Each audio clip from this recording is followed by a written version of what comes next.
Thank you. So I'm going to talk about food. Food is such an important part of our lives, yet we often don't see that. We don't see how important it is, or even if we do, we don't know what to do about it, how to take action, or how to fix it, or solve the food problems that are facing our families and our communities. So I want to talk about that today and help us as Alaskans see how we're connected to food and what it means for us as individuals, what it means for us, for our communities, and how it affects our cultural identity, how it affects our health, how it affects our security, our economy. And then I also want to tell you about some exciting things that are happening in Alaska and how we can build a stronger food system here and how you can be a part of that change. So here's my mom. So I grew up in a New York Jewish family, and food, of course, was a part of our cultural identity. And when I think about my mom, the memories are about the food that she cooked, and whether it was chicken soup or brisket or kugel, that's what I think of when I think of my mom, and I'm sure a lot of you think about your families as some of those meals, some of those holidays where it was food that connected you. I had a Jewish grandmother, and the first words in Yiddish that I learned from my grandmother was S. S means to eat. And she would say, S, S, S, eat, come on. This is what was a big part of my culture. And even tonight, I'm having a dinner at our house, which is, it's Passover, and we're having a Seder dinner, because it's really one of the few ways that I stay connected to my culture through food. This is a Seder plate, and these are all symbolic foods that tell the story of the history of oppression and the story of freedom and the story of spring and of rebirth through food. And Alaska has other cultures that have similar connections to food. In Alaska, in the Anchorage School District, 91 different languages are spoken here. And you might be surprised to know that the top five are Spanish, Hmong, Samoan, Filipino, Yupik. All of these cultures also have food as such an important part of what holds their families together and their communities. I really think food connects us. And now we're all trying to stay connected. My 15-year-old son, he's connected all the time. Text, Facebook, Instagram, Tumblr, he's connected. And he'll probably disagree with me, but I think we can live without Facebook, but we cannot live without food. So food is how we express love, right? Food, this is my daughter, Rose. Food is how babies communicate before they can talk. She's communicating with her buddies there in daycare. So I live in downtown Anchorage. This is my backyard. I have a small backyard garden. I've got these little hoop houses. I grow lettuce and greens and onions and zucchini, lots of zucchini. I grow carrots. I grew enough carrots last year to make baby food to feed my baby all winter. So I also have a day job with USDA, and I help farmers around Alaska, help them produce more food, help them become financially successful with farming. So Nick talked about the food system, and the food system, it's a good way to to look at our food and how it connects us. And it's a good way to help us ask some questions and come up with some answers. Things like, what do Alaskans eat? Where does it come from? And how does it impact us? And is it working? Is our food system working for us? Does it make us healthy? Does it make us feel secure? So let's look at Alaska's food system. I've lived in Alaska for over 40 years, and there are some very common things, even though we have such different cultures and such a huge state, but there are common things I think we all share about where we get our food from. A lot of us like to hunt, like to fish, like to pick berries, like to fill our freezers for the long winter. That's a big part of our food system. We also have highly productive farms. This farm is in the Matanuska Valley, but we also have 1,000-acre barley farms in Delta. We have farms in the Tanana Valley in Fairbanks. We have farms all on the Kenai and Kodiak.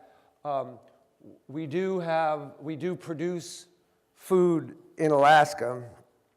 Back in 1955, we produced enough food in Alaska that we ate about 55% of the food that we ate in Alaska then was produced here in Alaska.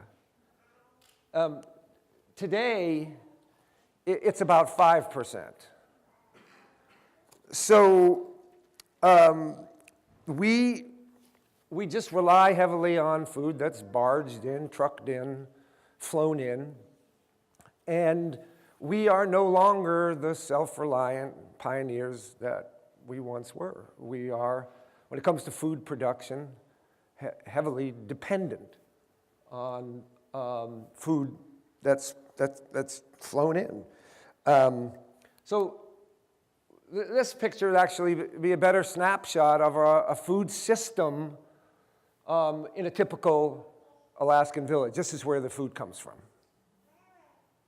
It comes from the airplane, the next shipment, whether the weather's good or not, but that's where the food is coming from. And in many ways, these are trends that the lower 48 has, and less food is produced locally, and more food is just flown around the country and flown around the world, and that's just the way it is. We've changed, and we've changed quite a bit about where we eat. In the lower 48 right now, fast food restaurants outnumber grocery stores by a ratio of 5 to 1. So things are changing. We have food deserts, places in inner cities or in rural areas like Alaska, where people don't have access to fresh fruit and vegetables. In Alaska, that's very true. Most village stores don't even carry fresh fruits and vegetables. They had a recent food survey among villages in the interior of Alaska, and they asked them what was a common food in their household. And the most common food in households in interior villages was tang. So, many Alaskans don't really know where their food comes from. It comes from a plane, comes from a box. And these kinds of trends definitely have an impact on our health. So in Alaska, we're talking about chronic diseases like cancer, heart disease, diabetes. We've got them. Statistics in the lower 48 about childhood obesity are scary. Over the last 30 years, childhood obesity has nearly tripled. And right now, 1 out of every 3 American children is considered either overweight or obese. So at risk for preventable diseases like diabetes, heart disease. Some health experts are suggesting that this will be the first generation where our children will have a shorter lifespan than their parents. Now, some people think, well, maybe this is just a personal responsibility. We take care of our kids or we take care of ourselves. But I would say that if our schools or our stores don't provide healthy or food that's attractive, I would say that's a community responsibility. So, as another way of saying this is, those healthcare costs, we all pay for those healthcare costs, right? So, $460 million just for obesity in Alaska, that's a lot of money. So let's also look about how food affects the economy. So food is big business. You might be surprised to know 1 out of 7 jobs in Alaska is somehow related to food. So our economy is already very connected to food. And I think we have potential to create more jobs in Alaska around food. When only 5% of the food we eat is produced here, we spend $2.5 billion with a B on food each year. So let's do the math. If we were just to increase the food that we ate that was produced here by 10%, so if 10% of that were being spent on food that was produced here in Alaska, that money would be staying in Alaska. That would be $250 million that would be injected into the Alaskan economy if we were producing more of our own food and spending more of that money here in Alaska. So what can we do about this? How can we reshape this food system and make it work for us? Make it work in ways that will make us healthier, make us feel more secure, create more jobs. How do we do this? Is it a top-down thing? Is it a bottom-up thing? I think it's all of those things. And so let me talk about a few, sort of an approach to the path forward to build a stronger food system. A few things. I think strong leaders can point the way. Where are we going? We need someone to tell us where we're going to go so we can all start going there together. We can help coordinate. We can provide some resources to help us get there. And we can look at innovation, particularly in Alaska, where we've got incredible people, incredible innovators, and we can support them. So let me talk about a few things. So in the White House, they now have a garden. Michelle Obama has a kitchen garden on the south lawn of the White House. What do you think she's saying by that? If I can do it here in my backyard, you guys can do it in your backyard. That's one way. My boss, the Secretary of Agriculture, got a little embarrassed when Michelle Obama planted hers. So across the mall on the other side of the street, he tore out a parking lot and planted his own garden. This one he called the People's Garden. This is the People's Garden in Washington. And the next thing I know, I got a memo that said, and by the way, I want you to plant a People's Garden in your office in Palmer, and everywhere there's a USDA service center around the country. And now there are almost 2,000 of these People's Gardens springing up around the country. That's leadership. That's a way of saying, here's what we can do. And I think Alaska can be a leader too. We can lead in building a strong food system right here. So leadership. Coordination is another thing. Here at the Department of Agriculture, we started an initiative called Know Your Farmer, Know Your Food, where we're trying to coordinate all the many agencies across the Department of Agriculture to take all of their resources, work together to try to support communities who are working to build more, stronger local food systems in their area. And right here in Alaska, we're also helping to coordinate by bringing people together to work on Alaska's food system. And the Food Policy Council is a group of people across the state from all different sides who have an interest in food from different perspectives. Some are agency people, different agencies. Some are farmers, fishermen, tribes, university researchers, the cooperative extension who teaches people food-related businesses, the hunger community, food banks, consumers who are all interested. We're all starting to get together and bring our resources together, come up with some ideas about how we can build a stronger food system in Alaska. And the approach we've taken is to set some goals. Again, where are we going? Where are we trying to get to? Let's be clear about that. And here's the goals that we came up with. We should, Alaskans, all Alaskans, should have access to affordable and healthy foods. That's where we're going.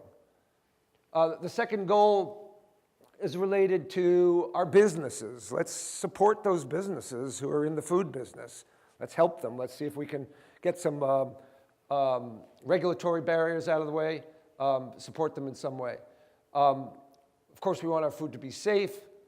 We want to be able to produce more food here, more sustainably, and engage more Alaskans in our food system. One of the things that just happened recently is the legislature just passed a resolution encouraging the governor to also coordinate. So the governor is going to form kind of a sub-cabinet where agencies will coordinate, or all the different agencies that are working on food will be working together. I'm excited about that. One of the projects of the Food Policy Council has been to support more farmers markets around the state that are offering food stamps. And so food stamps are now available. You can purchase food at a farmer's market in a number of farmers markets around the state. We're working with kids. It's so important. We got to teach kids where their food comes from.